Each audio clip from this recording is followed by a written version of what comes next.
Сәлеметсіңдер ме, балалар? Екінші сынып дүниетану. Үшінші сабақ. Сабақтың тақырыбы мен және қоғам. Балалар, бүгін біз сендермен мен және қоғам тақырыбында сөйлесетін боламыз. Қай жерге барсаң да, сенің айналаңда адамдар болады. Үйде туысқандарың, автобуста жолаушылар, мектепте достарың, сыныптастарың мен мұғалімдер болады. Қала мен ауыл тұрғындарының күнделікті іс-әрекеттері, ұқсастықтар өте көп. Олардың барлығы қоғамды құрайды. Адамдар бірге жұмыс істейді, оқиды, демалады, бір-біріне көмектеседі.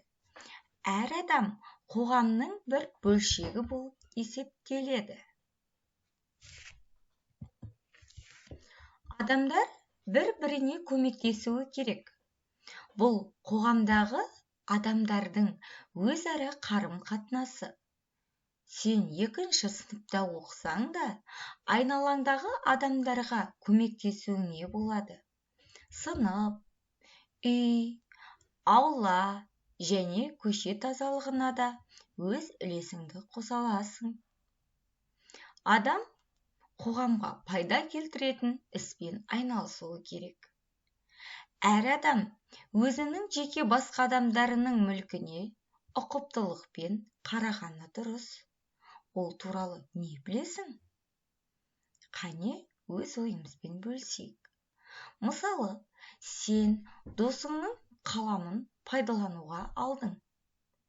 Пайдалануға алдың, бөгде затты сұрап алдың әрине.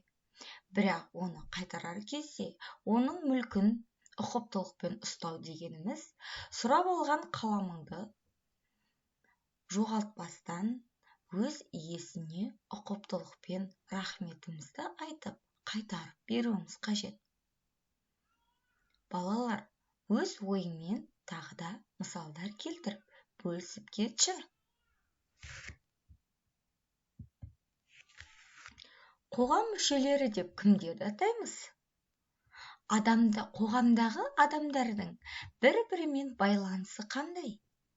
Олар бір-біріне көмек көрсете алады ма? Суретке қараңдар. Сендер күнделікті өмірде кімдердің еңбегіне жүгінесіңдер?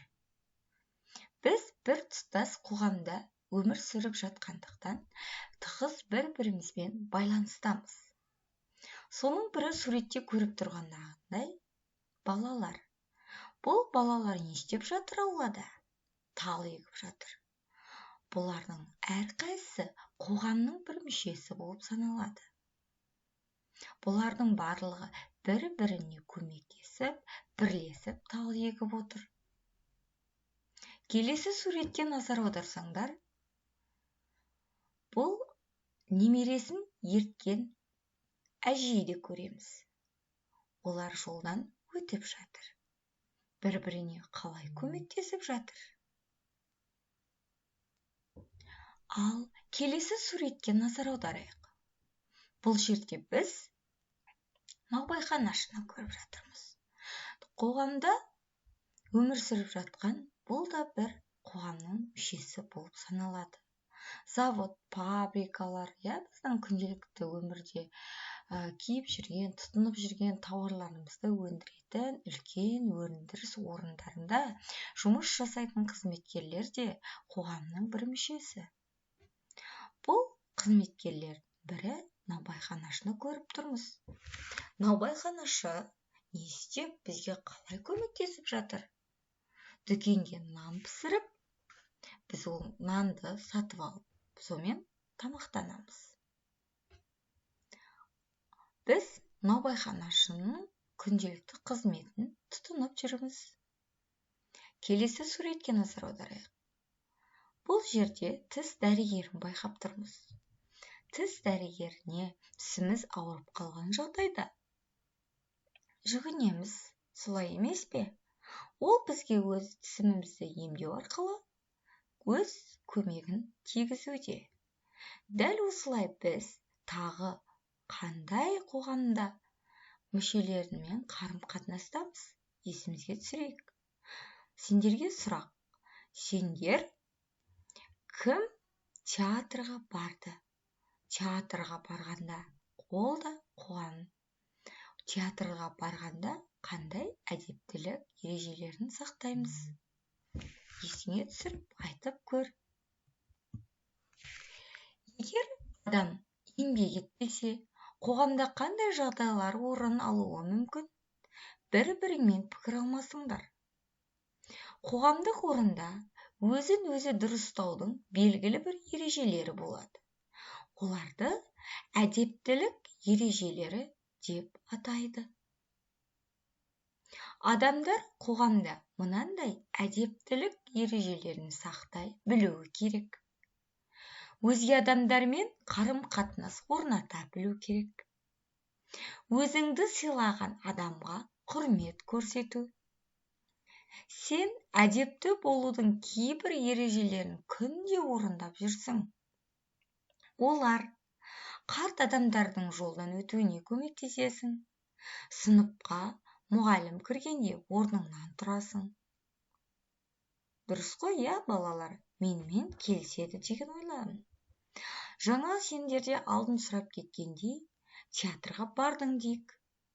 Театрға барғанда қандай әдептілік ережелері бар?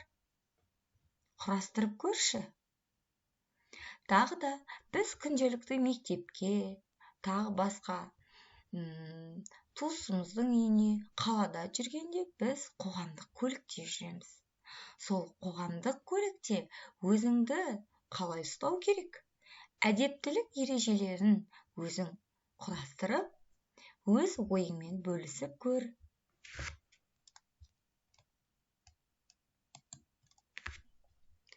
Қане, мына суреттен нені көріп тұрмыз? Театрда отырып, балалар, кинотеатрда. Сендерді кинотеатрда ата-аналармен, достарымен барды деген ойдамын. Кинотеатрға барғанда қандай әдептілік ережелерін сақтау керек? Мына суретте көріп тұрғандарыңдай, балалар әдептілік ережесін сақтап отыр ма? Қалай ойлайсың?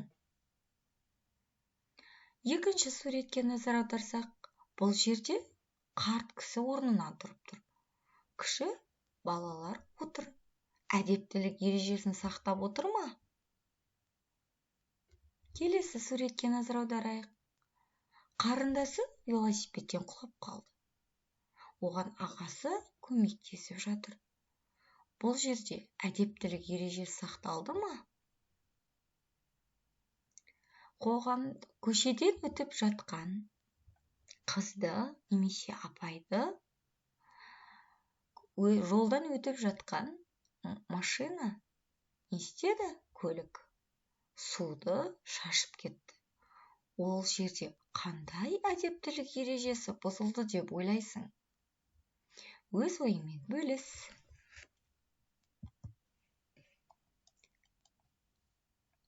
Сыпайы адам айналасына еш жайсыздық туғызбайды. Ондай адамның мәдениеті жоғары деп есептеледі. Әр адам қоғамның бір мүшесі. Кез келген қоғамның негізгі тәртібі бір-біріне деген құрмет пен сенім. Балалар, берілген жағдайларды досыңмен жұптасып ойнап көр.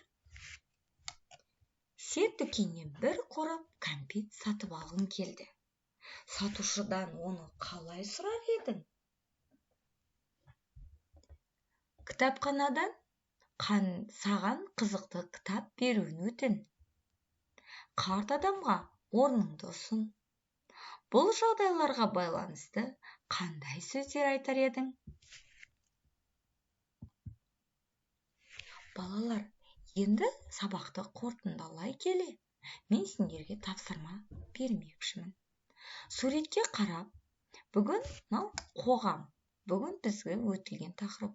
Қоғам мүшелерін жазып, оны мұғаліміне тексертуді ұмытпа. Осымен бүгінгі сабағымыз аяқталды. Келесі сабақта кездескенше сау болыңдар балалар.